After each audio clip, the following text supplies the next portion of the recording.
HQ presented by Liquid IV, picking every game against the spread. These are the early games over on the other network, Fox. Commanders at home as 3-point favorites. Falcons, Lions, and Bears, all at home, all home dogs. Brady, Quinn, and Pete Prisco here to pick every game. Let's start with the Saints and the Falcons. Pete, I'm going to let you go first on this one because I thought that was the most surprising thing about your power rankings was that you had the Saints all the way up at 6. Wow. You and the rest of the football world, by the way, based on all the comments I got on it. Look, I think that team is so talented on defense. And remember, they limited Tom Brady to no points last year on the road. They limited Aaron Rodgers to 3 points on the road. Well, it was technically a home game, but it was at Jacksonville to open the season. And they're going to be even better this time around. I think that defense, adding Honey Badger, will help them a great deal. They're raving about Marcus Davenport and his ability to take the next step and might end up being the best defensive player on that team this year. And so for that standpoint, I think they're going to be really dominant on defense.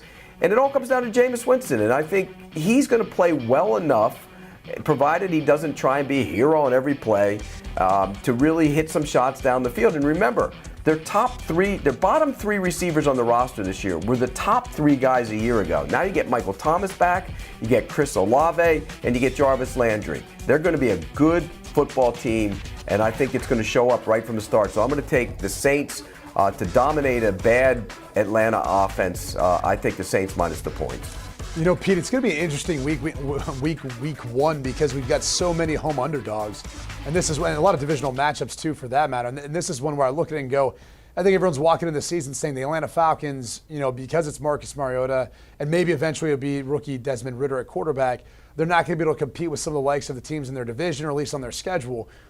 Defensively, I know there's some concerns there, too. I don't even know what the Saints need to necessarily be the team or top 6 team like you think they need to be in order to win this one. It is going to be interesting to see, though, offensively what Arthur Smith comes out with for Atlanta. You've kind of heard all throughout training camp and preseason there's going to be some wrinkles, there's going to be some creative stuff to help them find more production. I don't think that's going to matter in this one. I think the Saints are going to go ahead and take advantage of what is a lesser of the 2 rosters, so I'll leave the 5.5 points. But I'm telling you, we could have a different conversation a week from now about all these home dogs and how much there's more parity than maybe we want to realize in the NFL.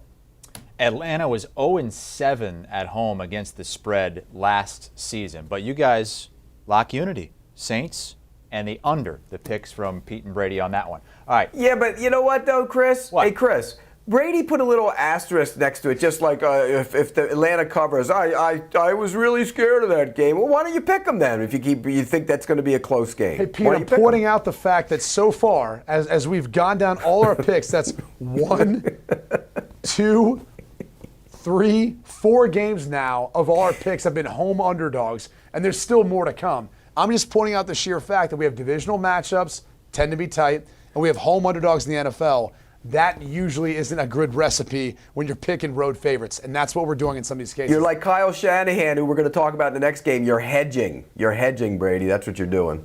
It's unbelievable. I love it when Pete imitates you. Yeah. He always grabs his chest. His eyes get real slanty. He needs to suck in a little bit more. Maybe that helped, too. All right. Do you want a sports network that delivers everything that matters about the game? The highlights, the picks, the instant analysis, no yelling, no fake debates, no politics. Hit the subscribe button and never miss a moment.